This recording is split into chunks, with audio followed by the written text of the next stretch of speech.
ታዋቂ ፓስተር ነው የሚገርምሽ ነገር ፓስተር ስለ ፍቅር ህይወቴ ጠየቀኝ። አሁን የምንነግራችሁ ዜና ተራ ወሬ አይደለም። በመላው ኢትዮጵያ የሚገኙ የወንጌል አማኞች አብያተ ክርስቲያናት ካውንስል ዝምታውን ሰብሮ ታሪክ የማይረሳውን እርምጃ ወስዷል። አርቲስት ገነት ንጋቱና አርቲስት አንተነህ ወርቁ በይፋ ክስ ተመስርቶባቸዋል። ጉዳዩ ከዩቲዩብ መንደር አልፎ አሁን የፌዴራል ፖሊስና የህግ መድረክ መዳረሻ ሆኗል። ለመሆኑ አንድ ታዋቂ ፓስተር አስቸገረኝ ተብሎ የተጀመረው ምስክርነት እንዴት በሚሊዮኖች የሚቆጠሩ ምዕመናንን ወደሚያስቆጣ የህግ ክርክር ተቀየረ? ዛሬ በዚህ ሰፊ ዝግጅታችን ሌላ ቦታ የማይሰሙ አዳዲስ መረጃዎችን፣ የካውንስሉን የክስ ፋይሎች ዝርዝርና በአርቲስቶቹ ላይ የተሰነዘሩትን ጥብቅ ማሳሰቢያዎች አንድ በአንድ እንነግራችኋለን። ይህ ቪዲዮ እያንዳንዱ ደቂቃ ስለ እውነቱ፣ ስለ ህጉና ስለ እምነት ተቋማት ክብር የሚናገር ነገር አለው። አንድም ሰከንድ እንዳያመልጣችሁ እስከ መጨረሻው አብራችሁ እንድትቆዩ እየጋበዝናችሁ ቪዲዮን ላይክ እና ሼር እንዲሁም ቻናሉን ሰብስክራይብ ማድረጋችሁን አትርሱ እያለን ቀጥታ ወደ ፕሮግራማችን እንግባ። ታሪኩ የጀመረው ገነት ንጋቱ የልብ እውነት በሚለው ፕሮግራሟ አርቲስት አንተነህን ጋብዛ ካነጋገረችበት ቅጽበት ነው። አንተነህ በጤና እክሉ ወቅት ያጋጠመውን እጅግ ዘግናኝና አጸያፊ የተባለ ድርጊት ለህዝብ ይፋ አደረገ። አንድ ታዋቂ ፓስተር በፌስቡክ መጥቶ ጸለየልኝ፣ ከዚያም በቀን 2 ጊዜ እየደወለ ካስቸገረኝ በኋላ ወንድ አፍቃሪ መሆኑንና እኔንም እንደወደደ ነገረኝ ሲል ምስክርነቱን ሰጠ። ይህ ንግግር እንደወጣ ማህበረሰቡ ለሁለት ተከፈለ። አንደኛው ወገን እንዲያሉ ተኩላዎች ከቤተ ክርስቲያን መወገድ አለባቸው ሲል፣ ሌላኛው ወገን ደግሞ ይህ በአርቲስቶች የተዘጋጀና የአንድን እምነት ክብር የሚነካ ድራማ ነው በሚል ከፍተኛ ቁጣውን ገለጸ። ትልቁ ጥያቄ ግን ይህ ነበረ። አንተነህ ለምን የሰውየውን ስም መጥቀስ ፈራ? ሚስጥሬን ጠብቅልኝ ብሎ ስለለመነው ብቻ ነው ወይስ ከጀርባው ሌላ ሚስጥር አለ የሚለው የብዙዎች ጥያቄ ነው። ጉዳዩ ታዲያ በዚህ መልኩ እያነጋገረ ባለበት ሰዓት ነው እንግዲህ ዛሬ እኩለ ቀን ላይ የኢትዮጵያ ወንጌል አማኞች አብያተ ክርስቲያናት ካውንስል ይፋዊ መግለጫ የሰጠው።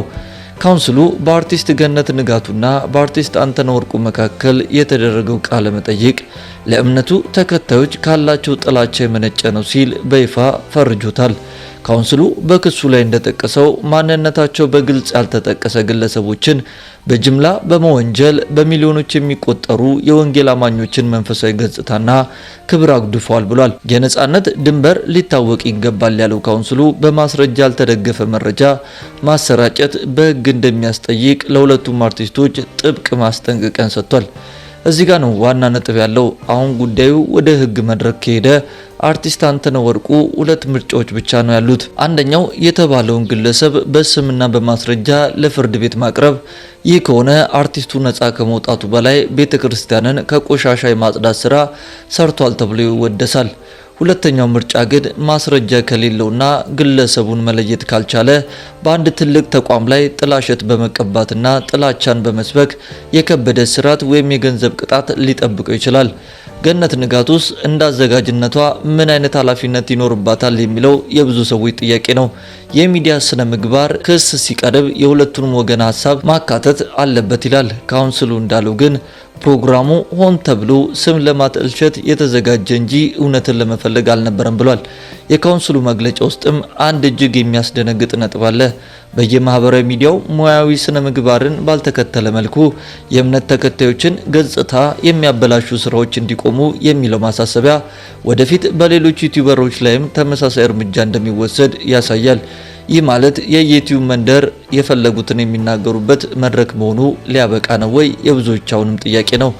አርቲስት አንተነህ በቪዲዮ ላይ ጴንጤውም ኦርቶዶክሱም ሙስሊሙም ጋር የተሰገሰጉ አሉ ማለቱ ክሱን ወደ ሌሎች ተቋማትም ሊያሰፋው ይችላል የሚለው የብዙዎች አስተያየት ሆኗል።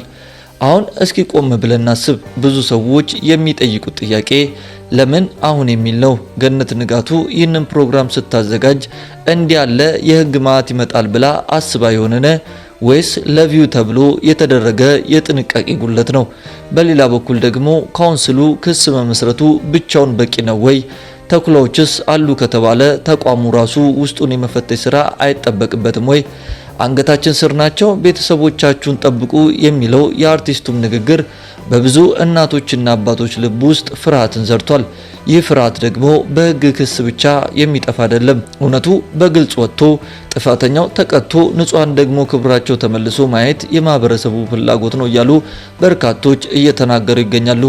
ወደፊት ምን ሊፈጠር ይችላል? አርቲስቶቹ በቁጥጥር ስር ሊውሉ ይችላሉ ወይስ የይቅርታ መግለጫ ይሰጣሉ የሚለው አሁን በብዙዎች ዘንድ ጥያቄ ሆኖ ቀርቧል። የህግ ባለሙያዎች እንደሚሉት ግን ሃይማኖትንና የእምነት ተቋማትን የሚነኩ የቪዲዮ ይዘቶች በኢትዮጵያ የሳይበር ወንጀል ህግ መሰረት ከባድ ቅጣት ያስከትላሉ።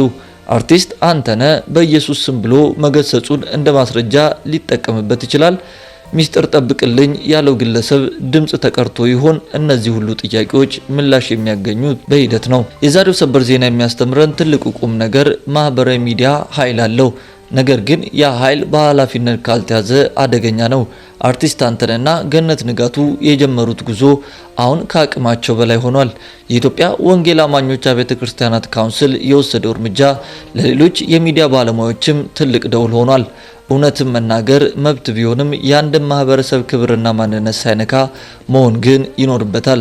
እኛም እንደ አንድ ኃላፊነት የሚሰማን ሚዲያ የሁለቱን ወገን መረጃዎች እየተከታተልን ለእናንተ እናደርሳለን። ውድ የክርስቲያን አዲስ የዩቲዩብ ቻናል ቤተሰቦቻችን የእናንተ አስተያየት ለዚህ ጉዳይ መፍትሄ ትልቅ ድርሻ አለው። አርቲስቶቹ ክሳቸውን በምን መልኩ መጋፈጥ አለባቸው? ካውንስሉስ ከክስ ባለፈ ምን ማድረግ ይኖርበታል? ሐሳባችሁን በኮሜንት መስጫው ላይ በሰፊው አስፍሩልን። ቪዲዮም ለብዙ ሰዎች እንዲደርስ ላይክ ማድረጋችሁን አትዘንጉ። ሼር በማድረግም ለወንድሞች እህቶቻችን ግንዛቤ ፍጠሩ። የእናንተው መንፈሳዊ ሚዲያ እንግዲህ በመንፈሳዊ ጉዳዮች ላይ እናንተን ይጠቅማሉ፣ ያስተምራሉና ያንጻሉ ብለን የምናስባቸውን ልዩ ልዩ የሆኑ መንፈሳዊ ጉዳዮችን፣ ክስተቶችን እንደዚሁም የተለያዩ መልእክቶችን ወደ እናንተው ውድ ቤተሰቦቻችን የምናደርስበትና የምናቀርብበት የዩቲዩብ ቻናላችን ነው። እናንተም ደግሞ ወዳችሁና ፈቅዳችሁ የዩቲዩብ ቻናላችን ሰብስክራይብ እንድናገኝ ከጎናችን በመሆን እያገዛችሁንና ወንጌልን አብረን በብዙ እየሰራን ስለሆነ ምስጋናችንን ከልብ እያቀረብን ለዚህ ቻናል ደግሞ አዲስ የሆናችሁና ይህንን መልእክት የምትከታተሉ ሁሉ የምንለቃቸው የተለያዩ መንፈሳዊ ፕሮግራሞቻችን በፍጥነት ወደ እናንተ እንዲደርሷችሁ ቻናላችንን ሰብስክራይብ በማድረግ የደውል ምልክቷን መጫናችሁን እንዳትረሱ ለማለት እንወዳለን። የላይክ ምልክቷን በመጫን ደግሞ የምንለቃቸው ልዩ ልዩ ቪዲዮዎች በፍጥነት ሌሎች ሰዎች ጋር እንዲደርሱልን ልታደርጉ ትችላላችሁ።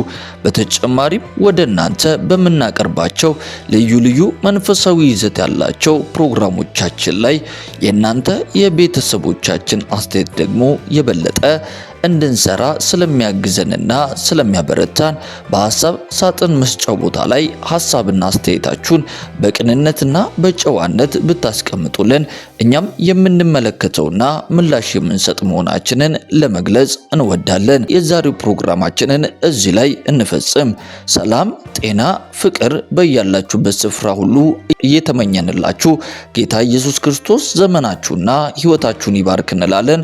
ቸር ሰንብቱ።